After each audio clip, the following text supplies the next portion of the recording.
Alhamdulillah. Bung Roman gimana kabar? Oh baik Mas. Kalau lihat Masku saya makin sehat. Iya. Bungkusnya ini saya lihat di sosmednya tuh touring the east. Begitu ya. Ke timur terus ya. Bung, ya? Iya betul. Kita kan harus melihat semua bagian Indonesia nih, karena jangan hanya berfokus di Pulau Jawa. Indonesia ini bagian timur tuh jauh lebih indah. Jadi kemana aja tuh? Kemarin saya sempat ke Papua, ke Fak-Fak, ke Kaimana, juga ke Sorong, dan di Kaimana tuh kita melihat keindahannya luar biasa di Teluk Triton. Teluk Triton coba datangin. Jangan-jangan nih talent scout juga. Lihat anak-anak Papua ya kan yang punya bakat bermain bola. Buat timnas U17 ya kan? 17. Rekomendasi ke Om Simon. Om Simon. Oke, Bungkus dan Bung Roni, kita mau bicara mengenai persiapan U17 dan U23 atau mungkin juga tim nasional ya, tim nasional yang senior malam hari ini. Nah, kita mulai dari U17 dulu lah. Wah, tiba-tiba ada 9 pemain diaspora. Ya, Bungkus, ini pasti kalau bukan magnet Piala Dunia. Kayaknya agak berpikir juga anak-anak itu ya. Betul. Gimana Bung Gus? Jadi memang kalau kita lihat kemarin waktu mereka tampil di Piala Asia ya, satu hal yang kita bisa pelajari dari turnamen itu, kita memang lolos ya. Walaupun sekarang kan lolosnya kalau kata sejumlah pelatih kan lebih gampang katanya. Masuk perempat final aja lolos ke Piala Dunia gitu ya. Tapi anyway kita sudah lolos. Dan ketika kita lolos menghadapi Korea Utara, kita menghadapi realita bahwa ternyata kita kalah jauh. Gapnya jauh. Padahal Korea Utara sendiri waktu lawan Azerbaijan kalahnya juga cukup banyak. Jadi bisa dibayangkan nanti di Piala Dunia kita ketemu Brasil loh, kita ketemu Honduras, kita ketemu Zambia. Itu akan menjadi tantangan yang luar biasa. Makanya dari perspektif itu saya paham kita memang butuh tambahan pemain. Dari perspektif itu ya. Masalahnya nggak kemudian ada perspektif lain soalnya. Perspektif lainnya adalah apa? Kenapa pemain lokalnya nggak dicari dulu yang kira-kira bisa memperkuat timnas? Nah masalahnya nyari di mana? Nyari di mana kan kompetisinya nggak begitu jelas. Jadi salah satu yang kurang dari federasi saat ini di bawah kepemimpinan Pak Erik yang menurut sangat sukses ya adalah masih kurangnya fokus terhadap pembinaan usia muda. Kompetisi di level usia 16 ke bawah itu masih kurang ya. Sehingga kalau tim nasional membutuhkan pemain dengan karakteristik tertentu, kualitas tertentu, sulit untuk mendapatkannya karena kompetisinya tidak terstruktur dengan baik. Kompetisi mungkin ada ya, tapi kompetisi regional ya. Seperti di Jakarta ada berapa liga ya, termasuk liga yang digerakkan oleh temannya Bung Ropan ya. Oh, siapa tuh Mas? Bung Yuke ya. Bung Yuke, jadi ya kan? Bung Anton juga. Jadi beberapa teman kita ini punya perhatian terhadap usia muda. Cuma seperti yang saya bilang tadi, belum terstruktur dengan baik. Itu kuncinya. Nah, Bung Ropan punya pandangan yang sama atau ada sedikit lihat dari perspektif yang lain? Ya memang sulit ya kalau bisa dikatakan karena nggak ada kompetisi. Itu yang paling penting. Jadi kalau ada penambahan 9 pemain itu ya wajar aja. Karena kalau bertahan dengan pemain-pemain yang ada di Piala Asia kemarin itu sulit untuk bisa mengalahkan Brasil. Brasil itu juara dunia 2019. U17. Betul. Sementara Honduras itu juara di CONCACAF. Juaranya peringkat atas. Zambia memang baru pertama kali ikut boy. Jadi kalau melihat dari sini memang berat kalau dengan mengandalkan kemarin ya. Makanya perlu ada 9 ini. Ya memang dipanggil, saya lihat dari daftar itu tidak ada Matthew Baker, belum ada. Belum ada. Bukan dia dipanggil, bukan. Karena dia masih sibuk dengan kompetisi kan di Melbourne. Ya. Nanti dia akan masuk mungkin di awal Agustus. Awal Agustus. Ya, karena kan mulai TC itu 7 Juli ini kan. Sampai 10 Agustus. Satu lagi Sahabi Goli. Nah, dia nggak bisa bermain karena dia dipanggil di All Star Liga 1. Sudah depan mata mau bermain. Ya akan bermain dengan Oxford, dengan Marcelino dan Ole Romani mereka. Jadi itu akan menyusul boy. Nah kalau melihat lagi dari nama-nama lain, itu nama-nama yang sebenarnya sudah dipanggil oleh Coach Nova di Piala Asia kemarin. Yang tersisi. Memang sekarang kan tinggal 17. Tapi yang dipanggil secara di bulan Juni ini yang ikut masuk, Nur segala itu masuk. Masuk tuh sudah dipanggil juga. Karena memang nggak ada stok. Stok itu nggak ada lagi. Itu Mas Gus bilang menang. Kompetisi kan nggak ada. Jadi yang ada aja sekarang. Makanya perlu ada penambahan dari luar. Karena 9 ini oke. Mungkin juga ini ada rekomendasi dari Om Simon juga. Karena kan banyak Belanda juga kelihatan kan. Siapa tahu kan. Kita nggak tahu. Bisa aja dia akan memberi rekomendasi itu. Karena tidak mudah juga untuk bisa mengambil mereka. Tiba-tiba muncul 32 nama, ada 9 dia di situ kan. Berarti ada pergerakan yang luar biasa dalam beberapa bulan terakhir. Senyap ya. Pergerakan senyap untuk bisa masuk dengan 9 ini. Nah, itu akan kata Nova itu nanti ada sistem promosi degradasi.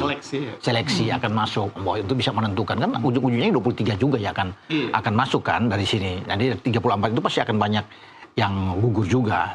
Nah, kita akan lihat itu kan saya bilang tadi belum goli belum masuk Becker. Berarti squad yang kemarin itu 17 pemain. Bisa dikatakan ya Nova hanya melihat 17 itu.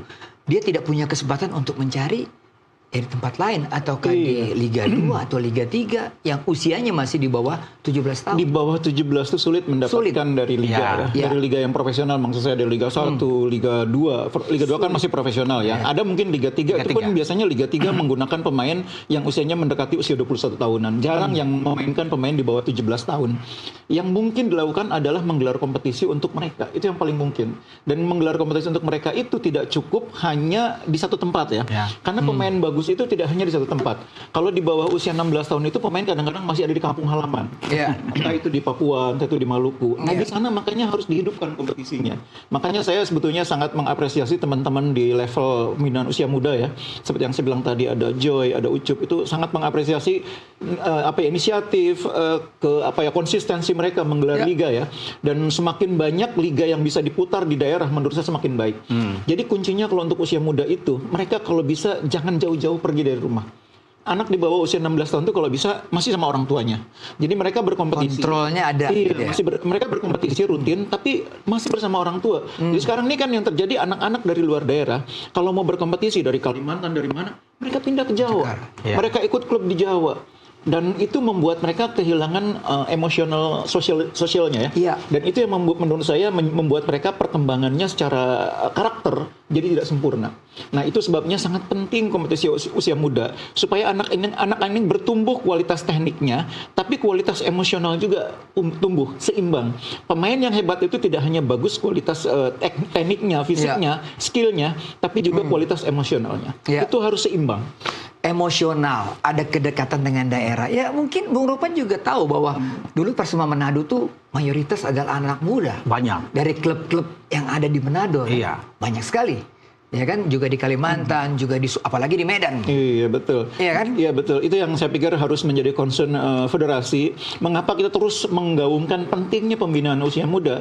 Karena untuk melahirkan pemain di level senior itu tidak ada cara lain. Harus ada jenjang pembinaan di level usia muda dan itu tidak bisa ditawar. Itu harga mati itu. Harga mati. Nah, Bung Ropan, dengan masuknya 9 begini, ini kan terjadi yang tadi Bung Ropan bilang ada persaingan, ada promosi, degradasi.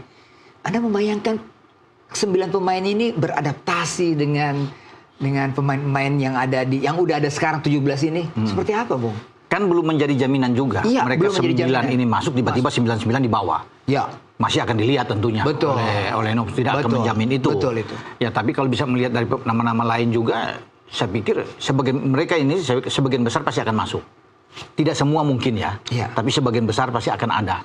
Karena kalau kita, sekali lagi kita bilang tadi, kalau dengan yang lama memang agak sulit buat kita untuk bisa bertanding terutama melawan Brasil, Om Boy. Nah, nama-nama lain yang saya lihat yang ada, yang tidak dipanggil, padahal mereka punya kesempatan untuk bisa bermain, itu ada banyak. Ada Torres Aziz, ada Ilham Ramadona, dulu yang dibawa, ada Faris Nur Hidayat yang bisa bermain, tapi itu tidak ada di dalam tim. Padahal mereka sebelumnya ikut di gerbong yang ada di Kosnova. Sehingga tentunya ada yang banyak bertanya-tanya kan di sini untuk kemana mereka. Karena memang sulit. Tidak ada kompetisi. Jadi memang tidak bisa ditawar masuk 9 benar. Harus ada kompetisi. Usia pembinaan muda itu harus gencar dan kompetisi itu harus digalakan. Kalau kita nggak ada kompetisi juga sulit. Kan sama seperti putri juga. Iya. Kita tim nasional kalau ada kompetisi itu minimal begini. Kita bisa lihat kan. Pemain yang tadinya tersingkir dari timnas kan mereka main di kompetisi. Akan kelihatan mereka progres. Muncul lagi. Begitu mereka progres dipanggil lagi. Jadi kalau timnas itu tidak otomatis pemain yang sekarang masuk timnas 2-3 tahun kemudian masuk timnas. Enggak, keluar masuk. Ada persaingan keluar masuknya itu melalui kompetisi kan. Itu yang saya pikir membuat kita agak kesulitan mendapatkan materi pemain timnas karena kompetisinya nggak ada. Jadi proses keluar masuknya itu jadi terhenti. Terpaksa pelatih memanggil pemain yang udah dia tahu aja. Terpaksa itu sebetulnya. Dan itu dialami oleh Coach Nova sekarang. Dan juga Mas Gus, mungkin karena di luar 9 ini, mereka kan berkompetisi juga di Eropa. Jadi itu bisa dilihat kan, makanya diambil. Kalau dengan kita kan agak sulit. Kenapa mereka 9 ada? Karena itu paling banyak sama seperti Matthew Baker kan. Ada kompetisi di Australia. Bersama dengan Merkel. Nah, makanya sekarang dia sibuk, belum bisa bergabung, Boy. Karena dia sedang sibuk dengan kompetisi. Itu yang membuat bahwa Nova harus mengambil mereka yang dari luar untuk bisa ada. Kalau di sini kita nggak punya. Makanya jalan keluar memanggil lagi sebagian besar yang 17 tadi yang ikut di Piala Asia kemarin. Nggak ada pilihan lagi, Om Boy, untuk bisa Ada. Waktu untuk berjalan berkeliling juga mungkin. Ya. Bungkus, tanggal 7 nih mereka mulai start tanggal 7 di Bali. TC ya sampai. Mungkin kalau kita hitung-hitung sampai di bulan November ya. Betul, masih panjang sebetulnya. Masih panjang. Kira-kira bisa menemukan tidak pemain diaspora yang tadi dipanggil ini? Tadi Bung Ropan bilang mungkin tidak semuanya. Bisa nyetel nggak nih, Bung? Ya itu penting ya. Faktor nyetel itu penting, gitu. Betul. Jadi kalau yang namanya permainan sepak bola itu kan permainan tim. Iya. Sehebat apapun pemain kalau nggak bisa nyetel dengan teman-temannya, itu kan jadi nggak bisa. Nah makanya bagus sekarang mereka dipanggil sejak awal, dari Juli. Sehingga mereka dari Juli sampai November itu punya waktu sekitar 4-5 bulan. Tidak hanya untuk berlatih, bermain, tapi juga membangun chemistry. Nah apa yang terjadi di lapangan itu kan sebetulnya sebagian ditentukan apa yang terjadi di luar lapangan. Bagaimana komunikasi sehari-hari. Makanya dalam strategi penyusunan tim itu pelatih biasanya menyusun pemain mana satu kamar dengan pemain mana. Itu bagian dari strategi sebetulnya. Kalau pelatih ingin melihat pemain ini nanti berkembang, karena itu dikasihlah pemain yang bisa membuat dia berkembang. Nah dengan waktu yang cukup panjang ini, pelatih punya kesempatan melakukan itu. Pelatih juga bisa melakukan uji coba dengan tim-tim yang sesuai dengan kebutuhan. Pelatih juga bisa mengukur kemampuan si pemain melalui pertandingan. Nah itu yang sayangnya tidak dimiliki oleh timnas putri. Nanti kita bahas mungkin ya. Nah timnas putri tidak punya kesempatan itu, tidak banyak lah minimal. Nah timnas U17 ini karena memang levelnya main di Piala Dunia, sepertinya memang mendapatkan perhatian khusus sehingga kesempatan untuk membangun, menyusun tim itu diberi waktu yang lebih banyak. Dan itu sangat positif menurut saya. Kuncinya sekarang tinggal satu. Apakah pemain-pemain ini setiap saat bisa kita dapatkan? Karena pemain ini kan terikat dengan klub. Nah, ada yang main di Telstar, di Breda, dan itu belum tentu klubnya mengizinkan. Walaupun mereka katakanlah masih di akademi ya, tapi akademi pun biasanya sudah punya ikatan tertentu yang tidak akan mudah untuk melepas pemain begitu saja. Contohnya kan Matthew Baker kan. Jadi itu di Australia, sama di Eropa juga seperti itu. Nah itu yang nanti akan menjadi handicap. Pemain-pemain yang sudah kita anggap bagus, yang bisa memperkuat tim itu, apakah juga mendapatkan keleluasaan untuk bergabung dengan tim. Yang kedua nanti proses administrasi kewarganegaraannya. Memang ada yang memang lahir di Indonesia, besar di Indonesia, bahkan orang tuanya dua-duanya Indonesia. Memang ada ya di antara 9 itu. Tapi ada yang masih harus melalui proses itu. Karena bagaimana? Karena pegang paspor lama ya. Betul.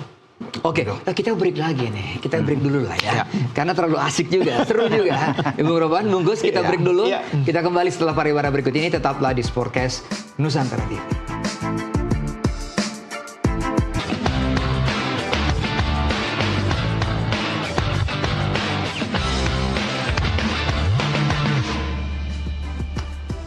Sportcast Nusantara TV, Bung Ropan.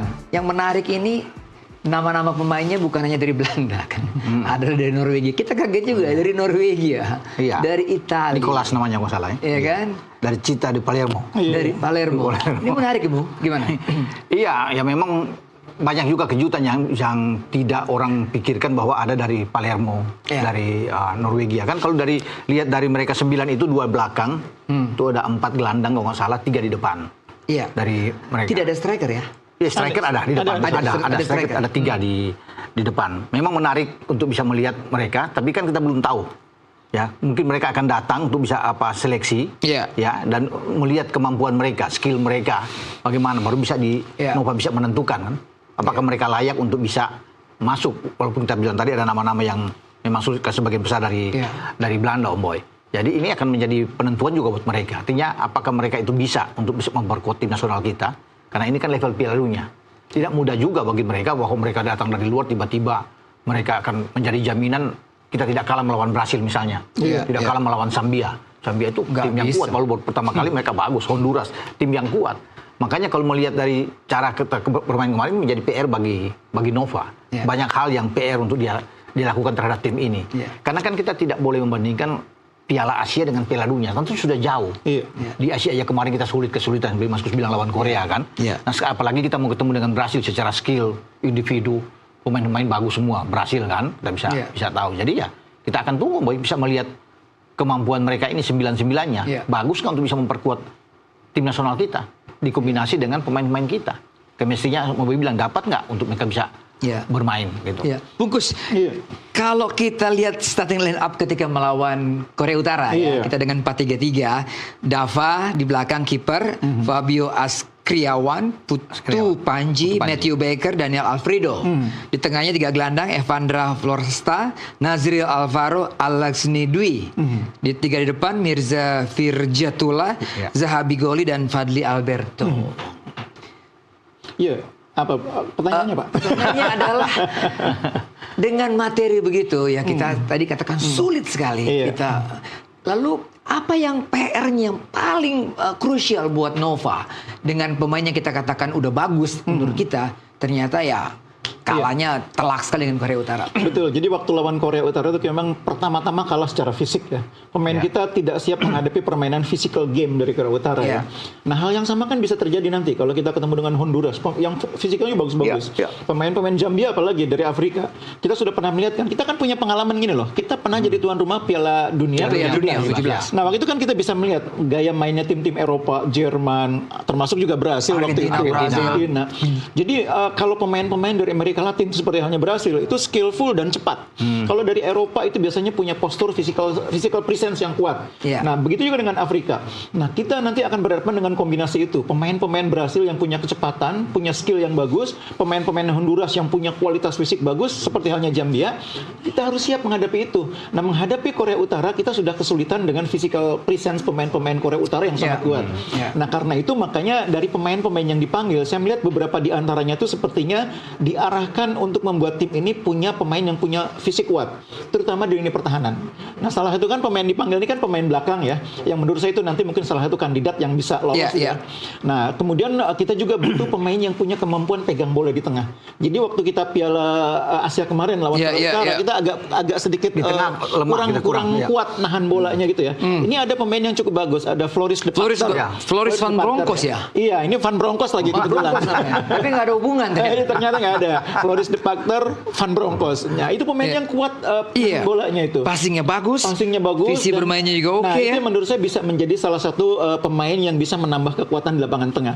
Di tengah kita sebetulnya punya pemain yang bagus. Ada Evandra Floresta kualitasnya kan betul. Kan? Nazril juga bagus. Nazril ini klasik mainnya ya. Jadi stylish dia di lapangan tengah.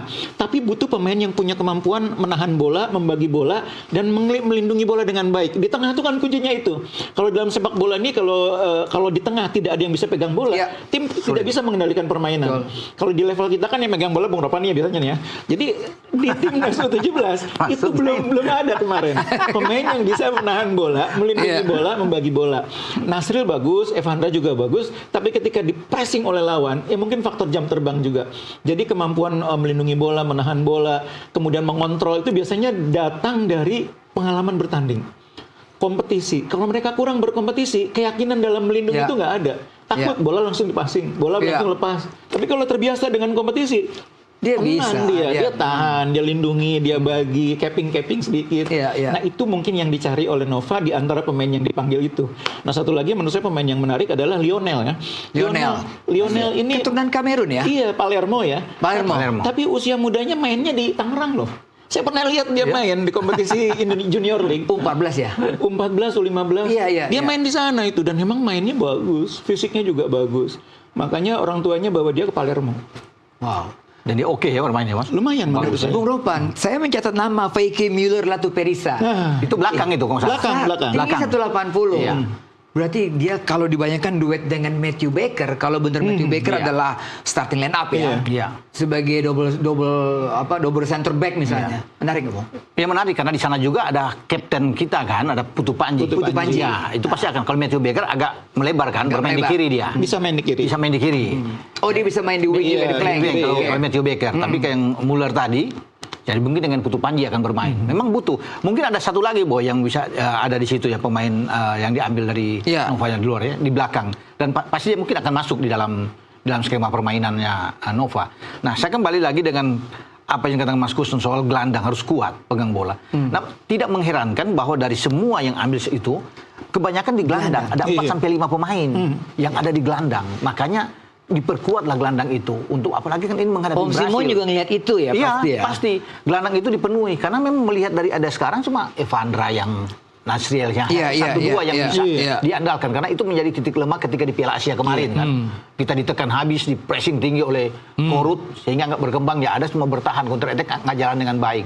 itu mungkin yang dilihat oleh Coach Nova. Dua sebetulnya. Di samping kita tidak bisa mengontrol lapangan tengah, kita lemah dalam duel bola atas. Waktu lawan Korea Utara kan berapa kali duel bola atas kita kalah. Makanya sekarang didatangin back yang tinggi. Dan memang itu kecepatan kalah, Mas. Fisik kita kalah. Dan kita sudah kalah secara mental melawan Korea. Ini harus dibangun oleh Nova, chemistry permainan yang sangat baik, Om Boy. Dan saya berharap yang 4-5 gelandang itu pasti akan mungkin saja bisa akan masuk semua. Karena kita butuh mereka. Itu tadi mesti pegang bola, cara untuk mengalirkan bola itu harus dalam sebuah tim. Pertanyaan saya waktu ke manajer Pak Zaki, Bang Zaki, apa masalah ketika dia memanajeri anak-anak muda itu? Mengembalikan mental mereka ketika melawan Korut, ketika gol pertama itu kelihatan. Iya. Apalagi di level Piala Dunia, Bungkus. Jadi itulah pentingnya pengalaman bertanding. Jadi kalau pemain sudah terbiasa dengan pengalaman bertanding, kebobolan pertama tuh nggak panik. Ya, bisa rebound, bisa bangkit. Pernah ada yang kebobolan 3 gol, babak kedua balas, bahkan jadi juara Liga Champion, ada kok itu. Siapa itu ya? Ada Om Boy. Pengalaman bertanding. Tapi kita mau turut berduka atas kehilangan. Itu dia, yang betul juga, pemain top mereka. Betul, makanya makanya maksudnya itu, pengalaman bertanding itu penting, karena pemain kalau tidak punya atau tidak cukup pengalaman bertanding, ketika game plan dibuat, disusun, dan tidak berjalan, itu panik di lapangan. Dan ketika panik, mereka tidak tahu solusinya bagaimana. Pelatih itu berteriak dari pinggir lapangan, kalau stadion itu 70.000, nggak dengar pemain di lapangan. Boro-boro dengar teriakan pelatih. Sesama pemain aja kadang ada, gimana, itu nggak bisa. Saya dengar sendiri dari para pemain. Kalau sudah di lapangan, apalagi stadion penuh, GBK, dengan penonton 70.000, pelatih tuh teriak tuh nggak kedengeran. Cuma bahasa isyarat yang bisa ditangkap. Sesama pemain aja kalau nggak mendekat tuh nggak gimana. Makanya suka nyamper, pemain kan suka nyamperin. Gimana. Kan emang nggak dengar. Karena itu ketika mereka menghadapi situasi game plan tidak jalan, kalau kurang pengalaman atau minim pengalaman berkompetisinya, mereka panik. Itu yang terjadi. Makanya kita butuh kompetisi, bolak-balik kita ke kompetisi lagi, karena itu cara untuk mematangkan pemain. Dan itu terlihat lawan Korut. Golnya 1 dan 2 terlalu cepat.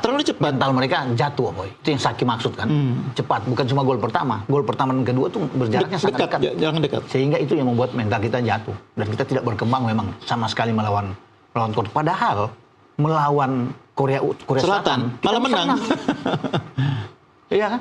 Tapi lawan Korut, permainan antara Korsel dan Korut sebenarnya hampir sama. Saja. Iya, betul. Tetapi di situ kan menjadi pembelajaran. Ternyata sulit buat pemain kita yang muda-muda ini lepas dari pressure, Bang. Begitu pressure yang ketat dengan fisik, kita udah kehilangan game plan-nya, kehilangan konsentrasi juga, begitu, Bung? Iya, dan itu tidak hanya di timnas U17 ya, tapi juga terjadi di timnas di atasnya 20, bahkan di timnas di atasnya lagi 23 ya. Nah, beda dengan yang senior-senior ini. Yang senior-senior ini kan lebih berpengalaman, lebih tahu bagaimana menghandle situasi. Nah, itu terjadi juga pada timnas wanita kita. Waktu kemarin kalah kan sama problemnya. Lawan Pakistan. Iya, kurang pengalaman, kurang banyak berkompetisi. Ketika game plan tidak jalan, tiba-tiba kebobolan duluan, panik. Selesai. Persoalannya itu, kita harus menghilangkan. Jadi kalau menghadapi situasi begitu, solusinya begini. Jangan sampai kita kebobolan terlalu cepat. Itu yang pertama. Yang kedua, usahakan agar game plan itu segera membuahkan hasil. Kalau game plan-nya nggak jalan, pemain mulai ini juga frustrasi juga. Mulai bingung juga harus ngapain. Ini problem sekali lagi muncul dari kurangnya pengalaman bertanding. Makanya nggak bisa ditawar pengalaman bertanding itu. Mau berlatih sebanyak apapun, mau tesnya berbulan-bulan, kalau tidak berkompetisi, akan beda hasilnya. Jadi pas lawan Boy 09 ini datang kan berkompetisi mereka di luar. Berkompetisi. Kan? Dibandingkan dengan kita. Jadi itu yang mungkin yang diinginkan oleh Coach Nova. Membiasakan mereka untuk bisa bermain, tidak terlalu panik kalau kena dengan gol-gol yang cepat. Jadi treatment untuk mengatasi mental yang lemah lah, kita katakan seperti itu. Seperti apa? Untuk berkompetisi mereka tidak punya kompetisi. Iya. Nah, jadi caranya memang pada akhirnya mau tidak mau harus sering berkumpul, membangun chemistry, jadi saling memahami, saling membangun, saling menguatkan di lapangan maupun di luar lapangan, dan saling mengerti bagaimana cara bermain yang diinginkan pelatih. Kan banyak kasus terjadi ketika game plan yang disusun oleh pelatih itu nggak jalan. Seperti kemarin ini keluhannya pelatih kita timnas putri kan sama, game plan-nya nggak jalan, pemain banyak salah passing, banyak salah umpan. Itu kan karena game plan-nya nggak jalan. Nah, sama juga dengan ketika lawan Korea Utara kita timnas U17, game plan-nya nggak jalan karena di awal itu kita terlalu cepat kebobolan. Padahal kita berusaha sedapat mungkin untuk menahan Korea selama mungkin. Jangan sampai kebobolan. Dengan harapan nanti di babak kedua kita bisa mencuri melalui serangan balik. Nggak bisa, karena game plan-nya nggak jalan. Game plan-nya nggak jalan karena apa? Karena pemain di lapangan tidak disiplin. Kenapa tidak disiplin? Karena mereka pada dasarnya kurang pengalaman bertanding. Jadi memang kompleks sepak bola itu. Tidak sesederhana kita. Nggak ada kompetisi itu, betul, karena nggak ada kompetisi. Nggak ada kompetisi itu. Jadi pengalaman bertanding memang susah. Nggak ada sama sekali, Om Boy. Jadi ya berat sekali dong buat Coach Nova sebenarnya. Oh, berat, sangat berat. Piala dunia lagi. Dan ini Piala dunia, Om Boy. Karena kita kan, ingin progres tidak lolos ke babak berikutnya lah. Kita kemarin di Jakarta beberapa tahun yang lalu hanya hampir. Tapi kita bisa nahan Maroko ya. Iya, lumayan itu kan. Kita dapat poin juga kan. Itu poin pertama kita loh di Piala Dunia di segala kelompok umur. Poin pertama Piala Dunia diraih oleh Arhan Kakak dan kawan-kawan. Itu sejarah loh itu. Kita Piala Dunia belum pernah dapat poin. Itu mereka dapat poin. Ya walaupun memang akhirnya sulit untuk lolos ya memang ya. Kali ini mungkin bisa. Semoga lawan Zambia kan. Pertama lawan Zambia tuh, Boy. Tanggal 4 siapa tahu kita bisa dapat. Karena pertandingan kedua agak berat. Brasil. Sebelum kita ketemu dengan Honduras. Jadi pertandingan pertama itu menentukan buat kita. Buat anak-anak juga. Karena ini faktor mental juga. Kalau kita bisa imbang, apalagi bisa menang melawan Zambia. Jadi saya pikir kita modal bagus untuk bisa menghadapi Brasil dalam pertandingan kedua yang lebih sulit pasti. Harus uji coba lawan tim-tim Afrika itu penting. Jadi pemain ini harus dibiasakan mainnya Pantai Gading tuh kayak apa sih? Mainnya Nigeria tuh kayak apa? Nanti kurang lebih kan gaya mainnya dengan Zambia nggak beda jauh. Jadi memang harus invest banyak juga nih PSSI untuk Piala Dunia nih. Karena tim ini kalau nggak banyak uji coba menghadapi lawan-lawan yang sesuai karakternya atau cara mainnya dengan tim calon lawan di Piala Dunia, nanti mereka kaget di lapangan. Nah, Bung. Nggak berat. Kita break lagi. Sebenarnya saya udah mau tanya Bung Ropa. Mungkin. Kita break dulu, setelah pariwara kita kembali.